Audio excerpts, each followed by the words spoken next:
secrets. No justice, no peas. Let's read it. Good job, good job!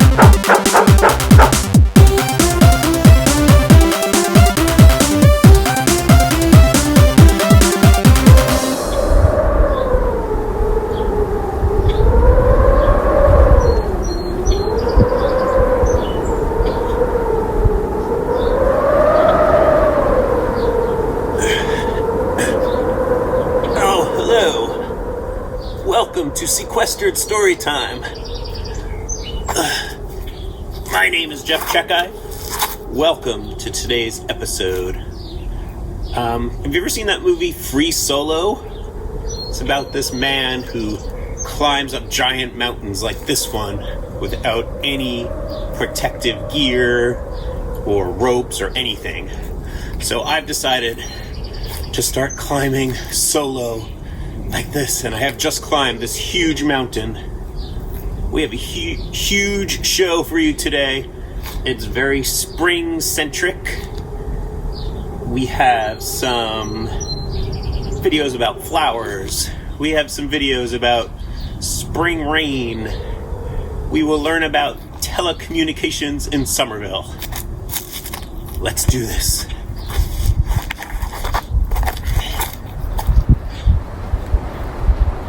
Oh, hi, Connie. Oh, hello, future constituent. How's your run for mayor of Somerville going? It is going great. I have found out some very important information about the other candidates. You did? What is it? Well, sources have told me that all of the other candidates, except for me, love to pour maple syrup all over baby kittens. What? It is true.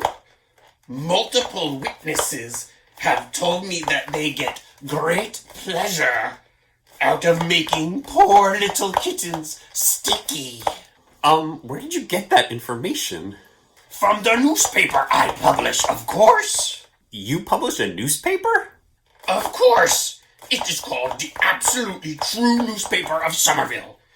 That is filled with absolute facts and not lies that I just made up and assigned to anonymous sources. Here's the latest issue. Read all about it. Connie, this appears to be a Dunkin' Donuts napkin with the word guilty written in Sharpie and misspelled on the back. See? I told you that it's true. Connie, I'm not really sure that this is a reliable... Vote for Connie.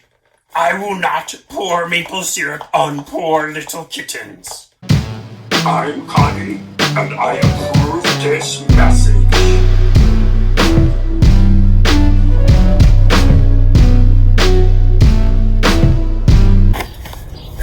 Taking a rest up here. I don't even know how many thousand feet I've climbed. I'm sitting on a ledge. If you look down, you'd be scared to see how high I am. Yvette has made us another excellent video. This one's about spring flowers. Features her family. Let's check it out.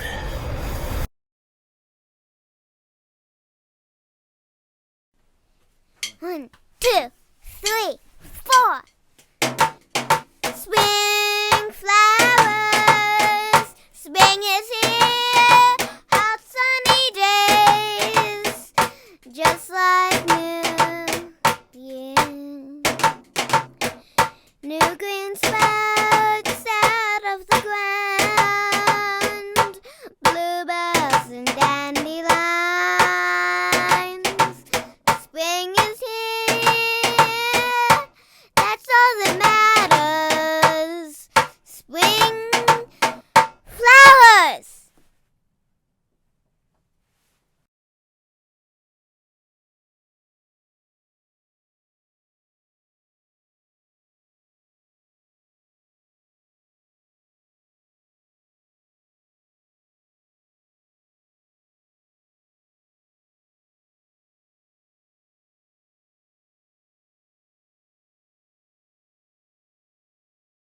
If you've seen previous episodes of Sequestered Storytime, you know that I like interactive books.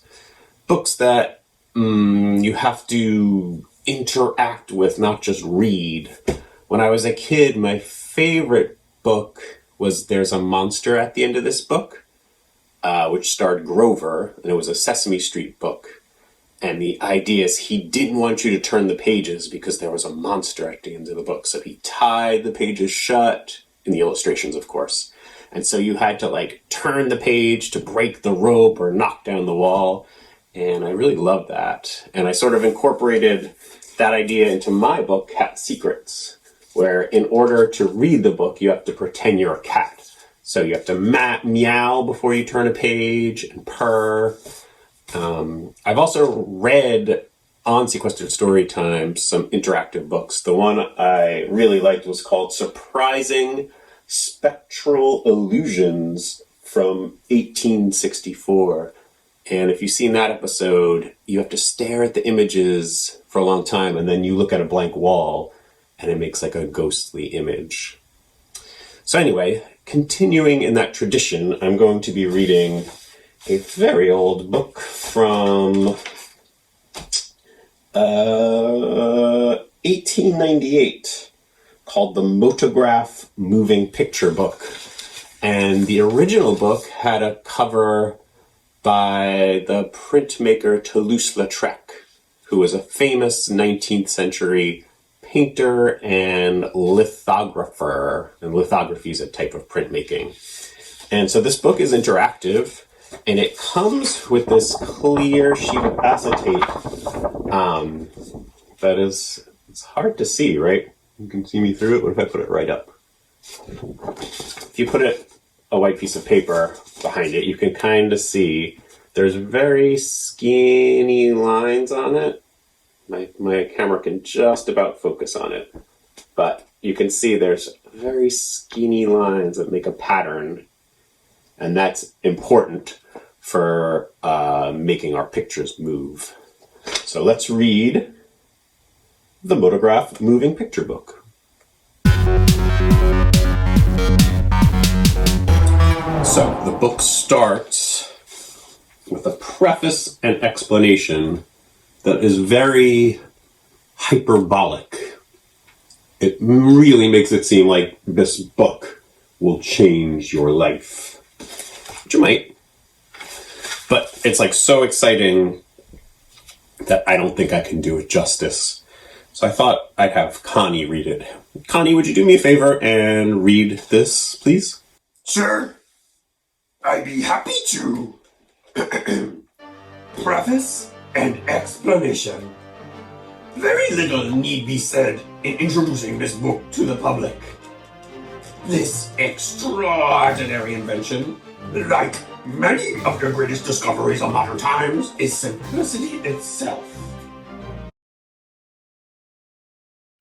Several of our leading scientists have seen it and have expressed it as their opinion that, as a pictorial novelty, it has never been surpassed. In a pocket at the front of the volume will be found a transparency. All that need be done is to carefully follow the instructions printed beneath each picture. The publishers. Thanks, Connie. All right, so you're gonna see effects on this on the screen, and it's gonna look like it's like a video effect, but I promise I'm not doing any sketchy video effect thing. This is all just from this thing. So first, this is the changeable tint. Place the star and the transparency exactly over the star in the picture and see that it comes directly in contact with the paper. Then place the middle finger of the left hand upon the left hand top corner, blah, blah, blah. Note the many changes of pattern that will occur. So up here at the top, there's a star. So I line up the star, and then you can already see. Isn't that cool? It really looks like like a TV screen that's not like getting the station totally. And this is just paper and this transparency thing. You can like turn it different ways to get different patterns and shapes. Pretty amazing, huh? So that's the basic idea. Kind of do it for each one. Here's some patterns. Same deal. If I move it, see different motion in different sections of the images. This one's called the magic circles.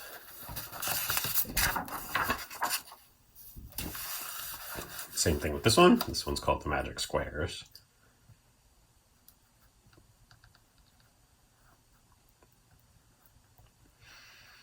Pretty cool, huh?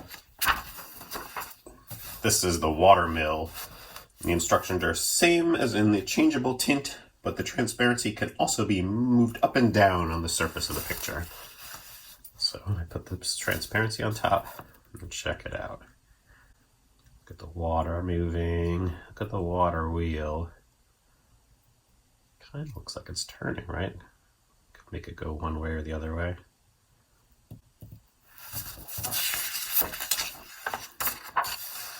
Next we have the Serpentine Dancer. Same as for the preceding picture. Couldn't really get this one to do too much. The spotlight and the shadow move. But other than that, not too much going on here. This one's pretty neat. The traction engine. Place the star in the transparency over the star. Slightly tilt the transparency up to the right. And move slowly up and down over the picture. And the smoke will pour out of the funnel and the wheels revolve. Okay, so it says like... lift it up here a little bit. So cool. There we go. The wheels are turning, it's true. And the smoke too. This one is a pretty good one, huh? This next one I think is a volcano.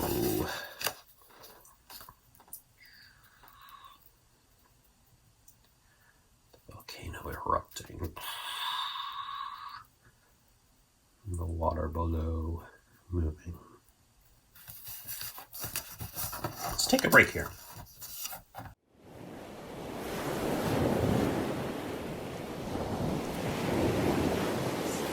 Rain! What are we gonna do today, Ulysses? Well, let's see. I'm gonna bike, go to the ocean, go in a boat. Oh wow. Go hiking. Go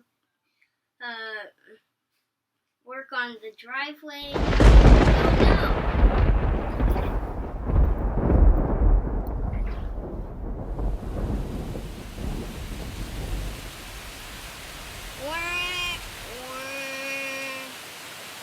Would you like an umbrella? Thank you very much. Let's go outside. It's a downpour.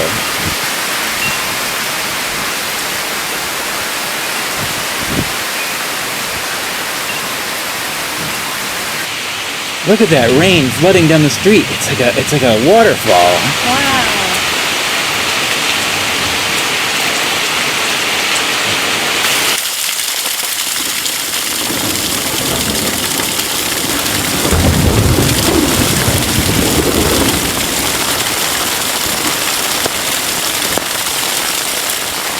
Let's make a rain band. Here's what you'll need. Pots and pans.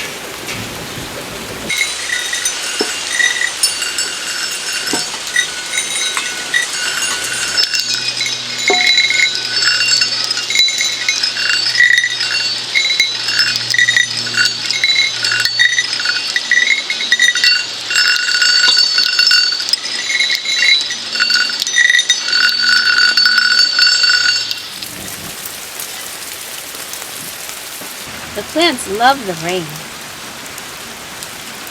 The rain helps our garden.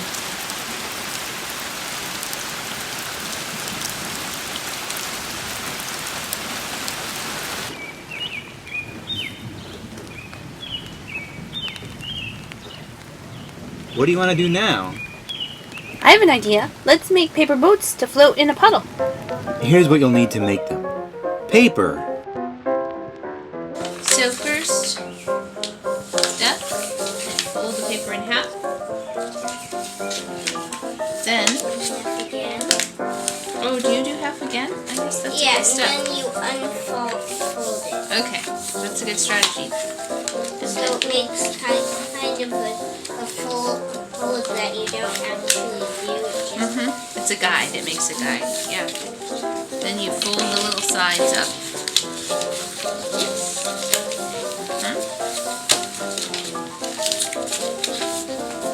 Then, do you have a boat yet? Nope. No, this is just a hat. But you can use it.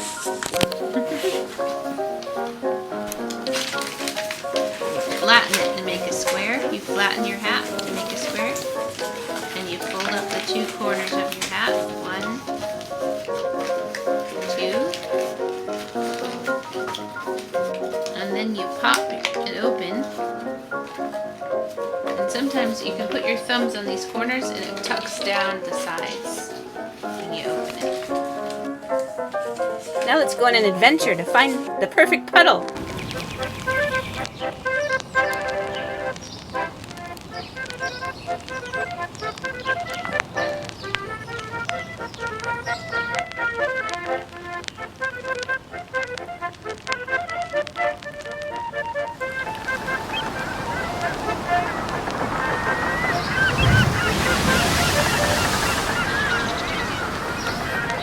You know another thing that's exciting to do after a rainstorm? What? Look for rainbows.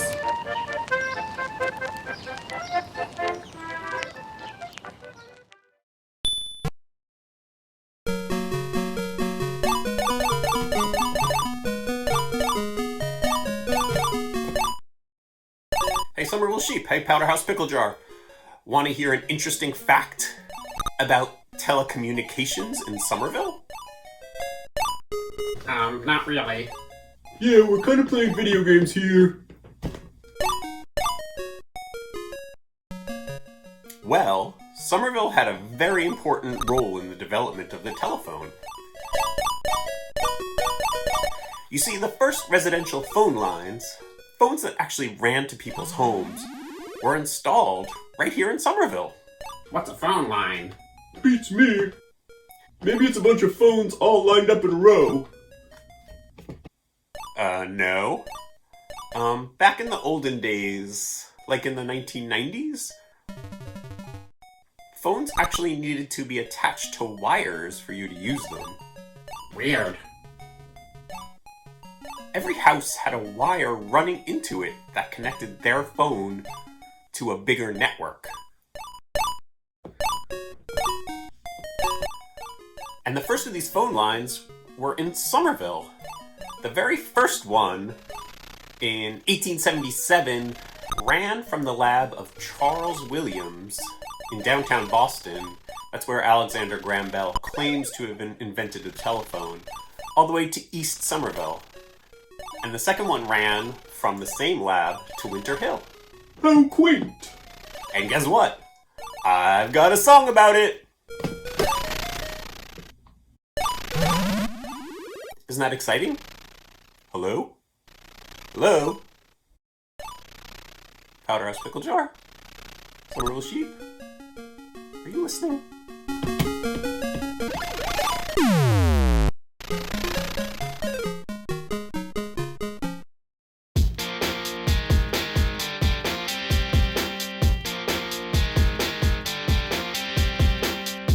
The very first and second residential phone lines were installed in Somerville.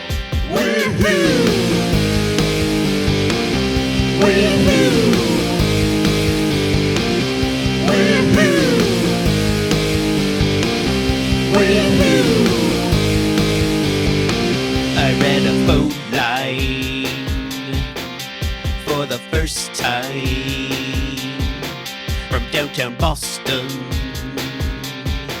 to Somerville. His phone number's 1. Why don't you call him up? Charles Williams, he lives on Arlington Street in the Ville. I'm Alex Graham Bell.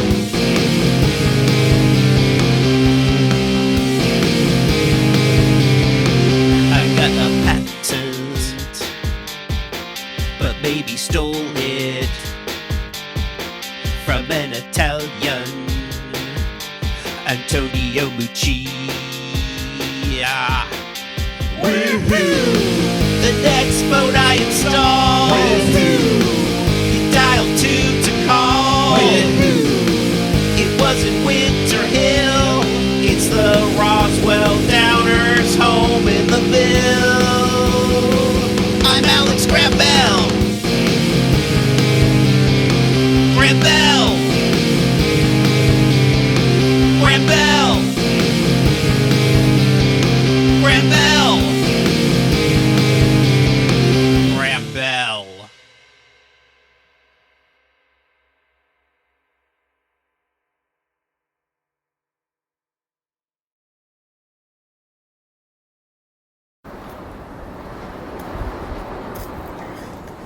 It's springtime here in New England, and that means the flowers are blooming. Let's check out this video about spring flowers.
Let us continue our reading of the magical book entitled The Motograph Moving Picture Book.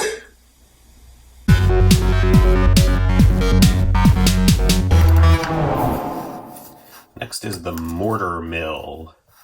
I think this one is my favorite. It really looks like the parts are moving different ways. So once again, line up the star. Just move it kind of slowly. Check it out. Get this thing turning here, this thing turning here, these turning. It's pretty cool.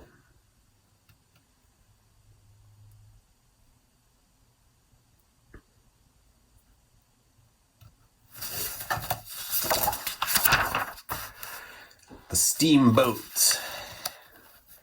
Notice that like smoke looks really good. Smoke coming out of there, the water flowing. Kind of looks like it's coming towards us. Fish. Whoa. And once again, there are no video effects that I'm doing to this. This is all made. If you were here with me in person, you would see the same thing.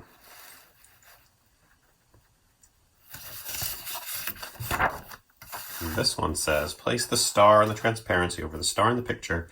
Tilt the transparency slightly up in the right-hand corner and slowly move it up and down. Observe the dancing water and revolving balls. Also notice that the water runs up in the center stream and falls down when it reaches the balls. Right, so it says, lift it up and down. Not getting too much out of this one.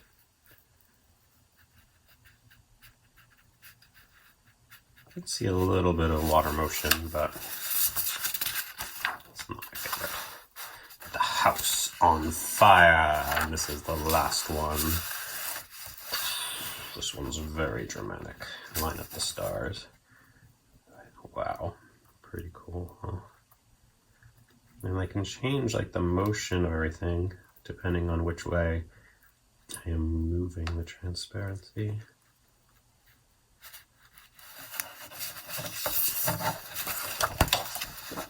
And that's it. Pretty cool, huh? This is the Motograph moving picture book. So that's it. It's another episode of Sequestered Storytime. I don't know how I'm gonna get down from this mountain. I'm up really high. If you're watching this, please send a helicopter. Thanks as always to the Somerville Public Library. Thanks to the Somerville Media Center. And thanks to the Somerville Arts Council for all of your support. Thank you. Yeah, I'm gonna try to climb down. But like I said, if you have a helicopter, send one to the top of this mountain. Thank you. And I'll see you for the next exciting episode of Sequestered Storytime.